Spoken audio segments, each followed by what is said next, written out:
You are watching Access LaPorte County, Channel 97. Coming up next is the August 1st, 2024 meeting of the Long Beach Fire Commission. You can find more information for this meeting by visiting www.accesslaportecounty.org. So this is our quarterly Fire Commission meeting. We have in attendance Shannon and Tom and myself. The first item on the agenda is the fire contract, and essentially what's going on with that is the accounting group came to our finance guy, who's Blake Applegate, takes care of fire department finances. The contract that was initiated 4 years ago is essentially up for renewal. It's got a clause in it that allows it to keep rolling unless we provide notice or you provide, or the town provides notice that they want to cancel it. But so we're still under a contract, but there's a few things we should change. They want to change the way the thing is operating, and we have a couple things we need to change, along with some typos. So it's probably a good idea to renegotiate a new fire contract at this point. There's no time, we're not under any kind of a gun in terms of time frame. One of the issues that the accounting, meaning the clerk's office, had was they would like to change the cost structure such that there would be more responsibility placed on the fire department in terms of sundry costs during the year, and increase the contract amount to cover those. And that first thing you'll see, I say correct typos. There's a few typos. I don't want to get into a lot of detail tonight. What we're going to try to do, at least the intent is on both parties, from what I understand, is that we will have a meeting with Chris Willoughby, the clerk's office, and a couple of the fire guys, and we'll try to get an idea of what the framework, how many things need to change. We've kind of done it on the fire side. The town needs to do that on their side. You may want to get involved just by virtue of being on the fire commission. It's totally up to you. So that meeting, I think Blake is going to ask the town for a meeting sometime in the near future to talk about the actual contract language and those kinds of things. On the other hand, because of the budgeting deadlines, we probably need to move the discussion of the contract amount up a little bit, because by the time, I want to say October, they've got to have a hard number in the gateway for the 2025 budget. So I think we need to push that forward. And that can be independent of negotiating the contract body. But essentially right now, as we look at it, we used to have an inflation clause in there, and that was initiated on that original contract 4 years ago. What it did was it took the CPI over the average of so many years, made an adjustment to the contract. At that point, when we first negotiated that contract, the fire department proposed, why don't we just do 3%? And have it be an automatic upgrade every year. The town decided to go with the inflation clause. I think the clerk's office and the advisory accountant would like to take that clause out and just make it an annual increase, which, we're fine with that. The other thing was the cost to be included. There are some items that we, under the current contract, are specified the town is supposed to pick up that they have not been doing of late, meaning in the last decade or so, probably. Things like the clothing allowance, which is about a $6,000 nut, the IVFA day dues, which is less than $1,000. So probably we'd be leaning toward about a $60,000 contract amount as opposed to the 42 that we're under right now. So we're not looking for a whole lot of money, but essentially if you take the clothing allowance and the dues and tack it on there, that's about where we're at. We went back and looked at the equipment repairs that we have paid for as a department over the last few years, and that's where we got, between those three items, that's where we got to the 60,000. So that just needs to be negotiated. Has that been on the share of the budget finance? No, we just had a meeting today in light of this. The accounting group just came to us like a week ago and said, hey, can you go? Yeah. So we're trying to help them push the process for the budget so that they can put a number in for 25. Okay. And what that does is it reduces a little bit of the upside risk for the town on some of the sundry things. I will caution the town at this point that there's always the upside risk. We have, as you know, 2 big trucks, one of which was purchased under the authority of the fire council, and that truck will be delivered in 25. What will become the older of the 2 trucks then, at that point, when we get rid of the oldest truck, will be 25 years old in 2029. At that point, NFPA says you can no longer use a truck. So 2029 is essentially the deadline to have that second truck replaced. So what we're trying to do here is we're gonna revise that exhibit A to reflect it. Which the exhibit A, if you're spending time on the contract, probably, that's where we itemize, say, here's our wish list, just like the department heads do and all the other departments, hey, this is what you need to be looking at for the next 5-10 years. Current project is quite a long, that, It's been 2 years. so was that, was that, so, It was supply chain, but we don't see it changing right now. We've been over almost 2 years. Right, just if I may, Get a greater mic. why was that very? Well, it's the. I don't know. anybody, there may not be anybody home, but they're recording, so. You gotta hold it down for a second. There you go. Just to give you an idea of the time period the truck would be purchased, I placed the order in December of 2022. We didn't go down to the pre-production meeting with the entity until September of 2023. And then the truck then would be delivered, expected to deliver sometime in late spring of next year. It used to be pre-COVID was about a 365-day turnaround. Because of supply chain issues and backlogs and things of that nature, we're looking now at least 2 years or more for any truck. We see that continue. Yes. So Yeah, 2026 Yeah. for sure is probably the latest you'd want to. Right. most likely. You're If we can, a couple of years ahead. Correct. yeah, if we can budget for it, at least be talking about it in 25 and 6, and probably place the order late 26. Now you're talking about 27 and 28, then you have it in hand before you're truck. Right. Thing with the current truck is we don't pay anything until we take delivery. Right. So it's, in 2026 or 2027, you don't need to be writing a check. You need to be thinking about over the 2-year period, how are we going to write that check? We'll be writing a check in 2025. And we'll be doing one in the spring of 2025. For the current. Yes, the one that's coming. And we'll talk about that in a minute, because there are some town council responsibilities that I don't think have been instituted yet. I can't remember if they passed the fire truck lease ordinance, which just enables the council to go out and finance. I don't remember if they did that or not. And then my understanding is that Senator was gonna reach out and do some inquiries for financing from some institutions. We just need to make sure we don't wait until the truck shows up and then now we're scrambling and maybe we'll get a good rate.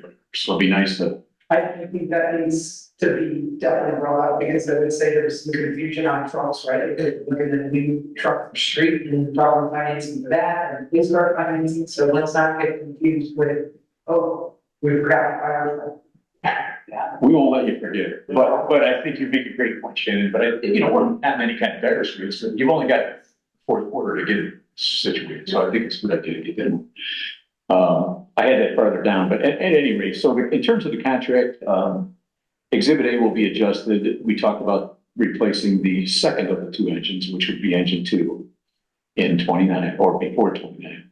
We also have, the only other big thing that we want to put on the capital plan for looking forward is, in much the same fashion as trucks, our governing body for the fire service across the country is called the NFPA. The pants and coats that we have reach an age where you're supposed to replace. And we are already in violation of some of those standards with a lot of our gear now. So we'd probably like to put in the capital plan, and we have not approached the council yet with this. This would be on that Exhibit A, which is part of the contract document. So just to make people aware, we're gonna come up with some figures. Blake will have that for this meeting when we sit down with the contract negotiation. But that's another one that's gonna be, multiple tens of thousands for that expenditure.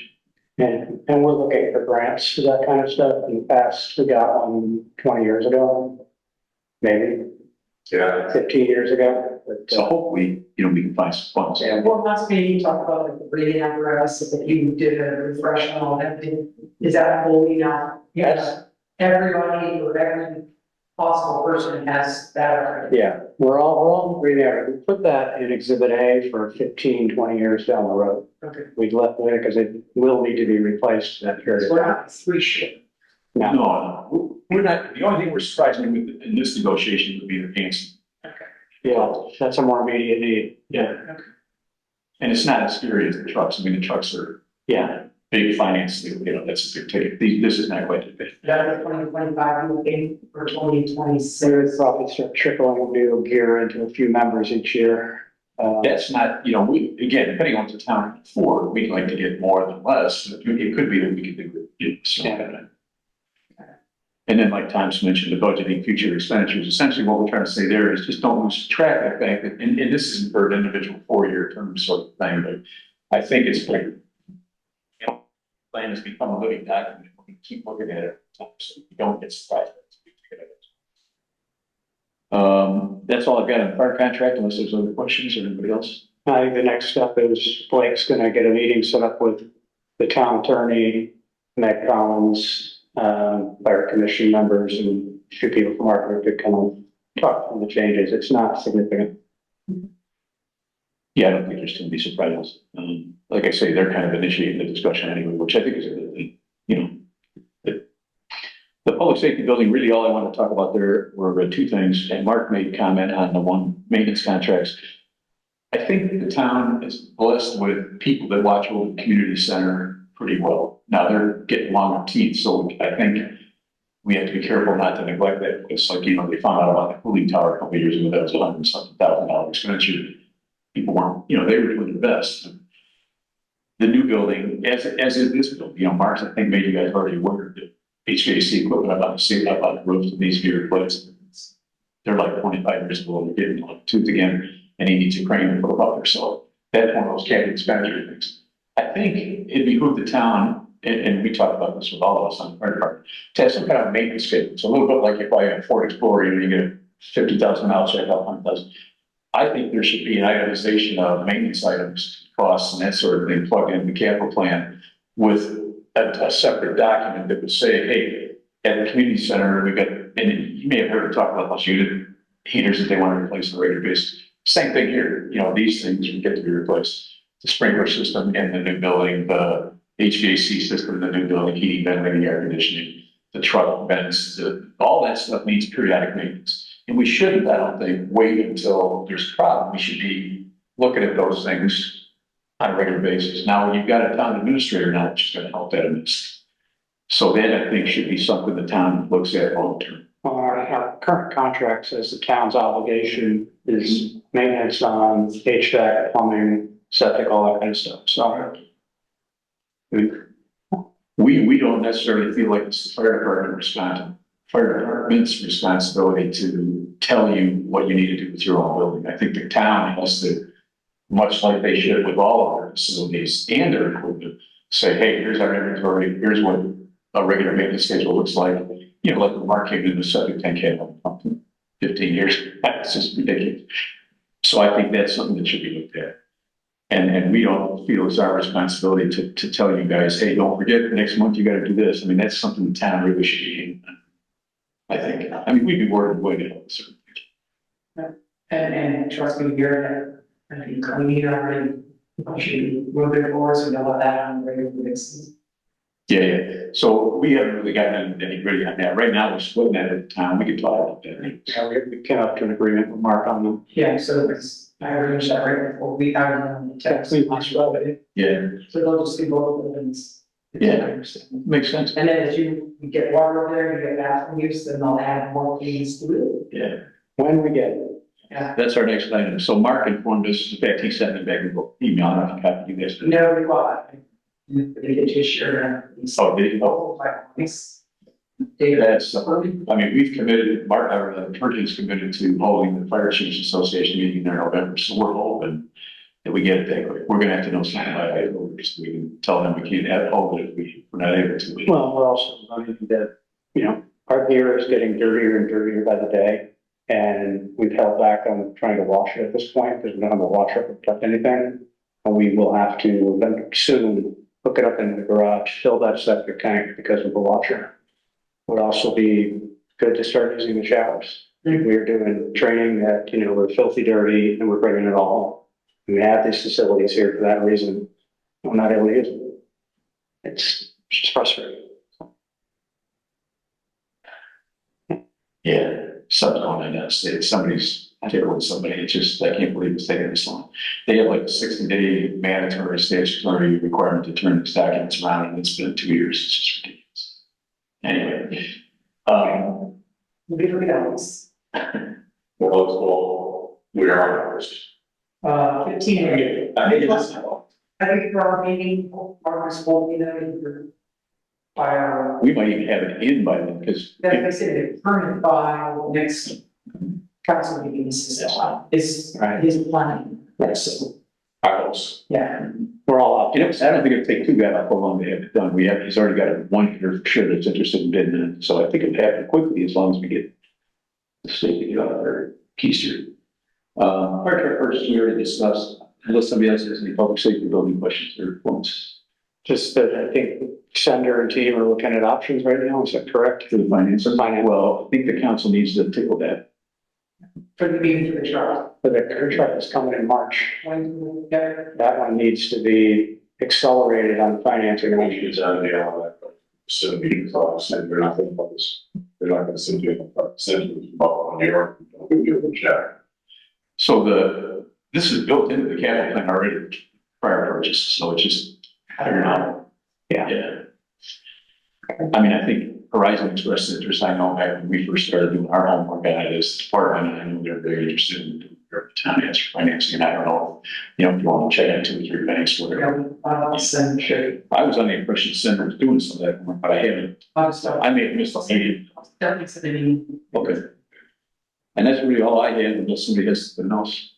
I mean, just a couple updates from the department. Our call volume is consistent year over year from a summer standpoint. June, we ran 20 calls. July, we ran 24, I believe. Today, August 1st, we've run 2 already. Last summer, we were running over 20 calls a month through the summer months, and it continues. We're still ahead of the number of calls we have this year versus a year prior, so activity has not slowed down. The other update, and I know that Council Dave has given those updates recently, we just completed our Firefighter 1, Firefighter 2 process for our newest, called 6.5 members. 6 members are fully, 6 of our newest members are fully Firefighter 1, Firefighter 2. The other person got through all the Firefighter 1, 2, needs to do the hazmat because he started late. But that basically gives us a complement of 25 firefighters that all have Firefighter 1, Firefighter 2 certifications. So that allows anyone on our department to be fully engaged in any fire scene. So we feel pretty good about it. It's a really hard undertaking to do. And we had all hands on deck to do that in accelerated fashion. So, that's one of the challenges when we recruit new members. People say, I want to join the fire department. That's great. And then we tell them, well, there's some training you have to go through, and it's pretty significant. I mean, it can be upwards to a few years of training. We accelerated this one, but it's a pretty significant commitment. It's not just signing up to be in the volunteer fire department. You actually have to commit to quite a bit of training. And so we're pretty happy about where we are right now. We just celebrated these guys graduating. So Big time way for families, sort of thing. These guys 2 days a week for months and months and months. yeah, and a couple of our members ran the training, did all the dirty work with the state, all the paperwork, and with the instructors, and we all, officers stepped in as instructors. So it was a team effort. So. Same training that they get. Exactly. Just to give you an idea of how dedicated these guys are, is consider that field guys are now, because well, it better, which is even more. They take an hour just for that. County on that on the flat, and it's good number. It seemed like we're the only department asking to get people in there, everyone else looked at training and said, we don't have enough numbers. So we have people in our department pushing to get more training, and we're just waiting on everybody else to follow the roles that they have full class. So these guys are truly dedicated to what we want to do. That's awesome. Yeah, our numbers are phenomenal. Our turnout at fires and medical calls with a lot of departments in the county have a significant personal budget. Not just trying to find people, stuff. I go to chief meetings quarterly for all chiefs of the county, and that's a big question to have the responses. People that are there in the daytime, medical response, and then they'll come to me and say, if we get there in 4 minutes or less, we've got to go to people that are currently on training, or available daytime, almost 24/7. I said, we're expanding our roles, and how you do this, I don't know what you put. He goes to places to listen to scanners, and they'll be at one medical call again. Secondary verification on the talking, it's not their fault. So in Long Beach, we're very fortunate. Yeah. To have these group of dedicated people at the time. Yeah, and that's it. You good? I'm good. Okay. You guys good? Yeah. Thanks. Yeah.